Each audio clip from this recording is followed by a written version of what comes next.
Hello and welcome to SEIZURES, etc. This is episode 1, and I just want to thank you for voyaging with me as I kind of just walk around and talk about these condensed and compressed metaphysical ideas and their mechanics that will hopefully be explained in a way that not only makes sense, but also gives you more insight into yourself and others. Let me start off by saying, as soon as you begin to define an experience like consciousness, it becomes a representation of its true self or reality.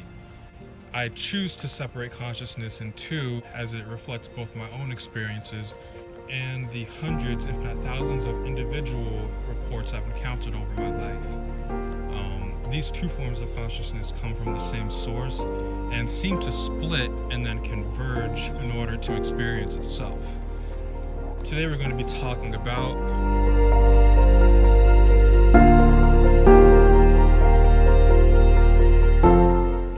absolutely love talking about this topic because it's near and dear to my head and my heart and literally everything around us that we can and cannot and sometimes can see.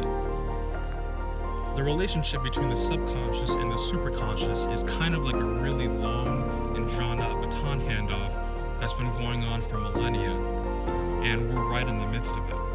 Or to oversimplify things, put two people in a room. One person who's organized, goal-oriented, and super creative, with someone who's scatterbrained, sensitive, instinctual, yet somehow gives you these insightful nuggets of wisdom. And tell them to raise a baby.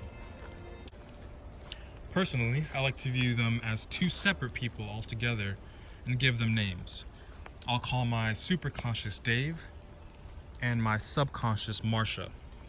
And remember to try not to put Marsha and Dave on a pedestal. They're no better than you.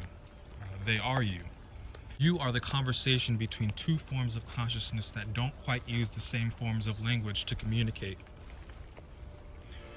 On one hand, your subconscious is about how you relate to Earth, while your superconscious is about how you relate to heaven. Dave and Marsha are constantly trying to show you cool stuff, but one of Marsha's main jobs is to filter most things out for survival, so let's start off with her. One of the subconscious's main ways of operating is through dreams. You see, dreams are Marsha's main way of processing stored information by running multiple simulations throughout the night. Each simulation acts as a way to find out how you act and react to certain scenarios. These seemingly random scenarios are generated to develop a framework that helps you grow and survive in your day-to-day life. Run enough simulations all night and day, and you'll learn enough patterns from yourself and others to keep you safe. So why is it that you have these bizarre dreams with monsters you can't escape, superhero abilities, find yourself naked on stage, or fall deeply in love with your dream character? The reason is twofold. One reason is because the framework that Marsha works off of is largely dependent on the physical laws that govern your surroundings. Physical laws in a dream try to mimic our waking laws, but they do a poor job and end up working like a transient virtual reality sandbox game. But more on that in another video. The other reason is because their subconscious communicates through symbols that have meaning attached to them. You may not always understand what Marsha is trying to tell you, and sometimes Marsha misjudges how you try and express yourself. This miscommunication happens at different rates depending on each individual, but don't worry, there are other ways to communicate. You see, Marsha doesn't really know or care whether you're awake or asleep. The deeper you go into your subconscious, the more she has to say, but it's fluid, and she relies on a series of call and response signals to predict what you'll do and build specific mechanisms based off of that. The call and response signals work like this. While you're in an environment, Marsha sends up a feeling, and you, knowingly or unknowingly, send back an emotion. This wonderful friendship you build over time is always going on, even while you're watching this, alone, in your room, on your bed, with the lights out. Now you're scared, right? Good. Although it's probably only a tiny speck of fear, your instincts are working. That's not always the case. And as a highly sensitive guy who's prone to emotionally shut down at times, I get it.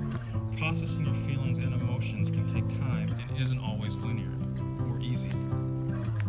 However, with the help of a few tools, you can better process your feelings and emotions in a healthy way. Talk to a therapist. Practice different kinds of meditation. Lucid dream. Do all three. And this is where the warning in the video comes in.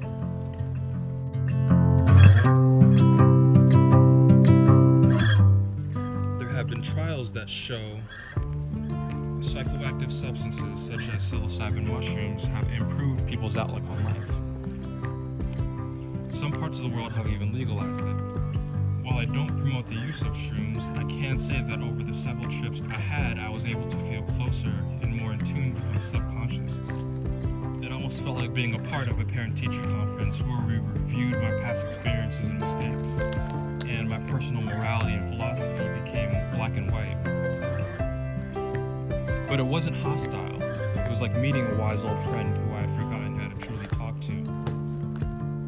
I radiated only my own energy for the first time in a long time. I love Marcia and the lessons that she taught me, and I'm too inept to truly understand. But it is kind of her fault too, because she's filtering out literally everything else that's happening around me, including the crazy world of the guy upstairs. Not God, well, kind of God. I'm talking about Dave. Marcia at least brings some earthly familiarity, but Dave seems like he comes from another dimension altogether. So instead, I'll tell you what Dave is synonymous with. Spirituality. And I'm not talking about divine spirituality, but also divinely chaotic spirituality. The kind that lets you peer into the other side and makes you think you're going crazy. The kind of experiences that unless you've experienced it for yourself, it's hard to believe. We all have what's needed to personally connect to our spiritual side, and you may not see a reason to connect to your spiritual side. Or even keep watching this video after I've talked about this stuff. You know what? That's okay. Because like Marcia, Dave also has more pragmatic benefits too. Most notably, creativity. Consider Dave to be the best version of yourself, a highest self, a genius. If you've ever had a moment of inspiration where your creative juices were pouring out from a seemingly unknown place, say hi to Dave. If you've ever had a moment of clarity in your life that felt more like you than normal, say hi to Dave. Dave isn't just about showing the levels of spirituality. He, like Marcia, also wants the best for you. And he does this by loosely guarding over you and sending you lucid information. The meaning behind the information can be hard to understand, but once you get its information, it's hard to miss. And not all information is intensely spiritual. Sometimes you receive a new melody to hum, or an idea in math finally clicks. And figuring out how your Dave operates can be cumbersome. So let's do it anyways. To briefly explain how Dave works, there's two important things to note. You have a body outside of your physical one, and it has all of these neat qualities.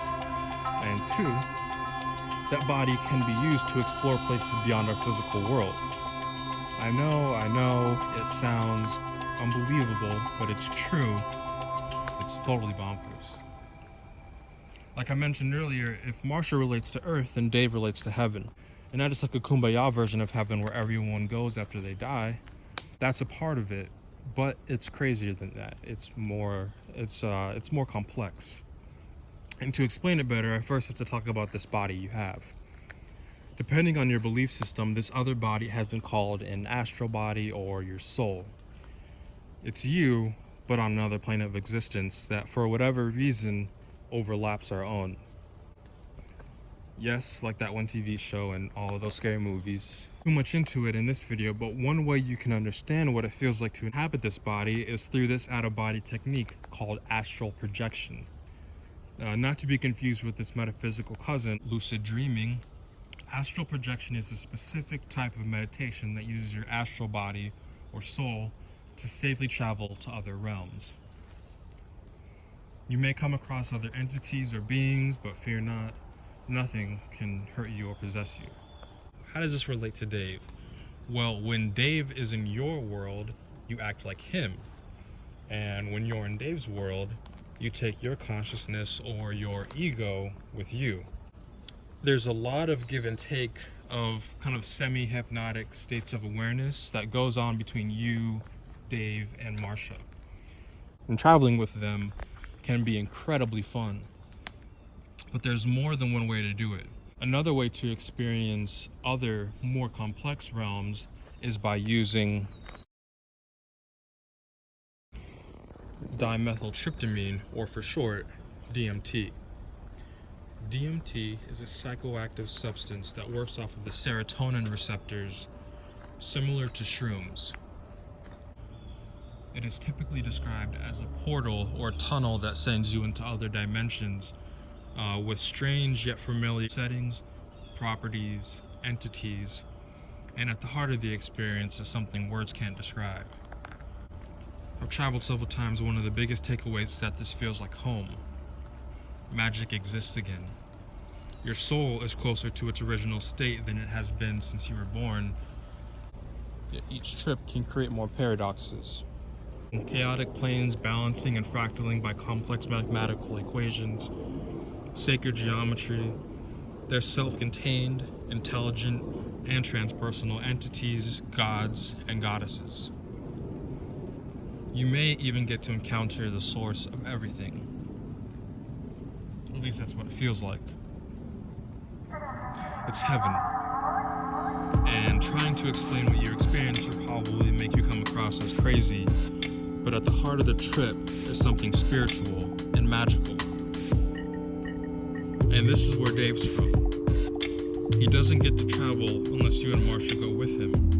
Instead, he stays on his own plane of existence that's like Earth, but a little different. It's extremely intense traveling this way, and I don't promote it, but if you end up breaking through, you'll have more questions than answers, and integration becomes key.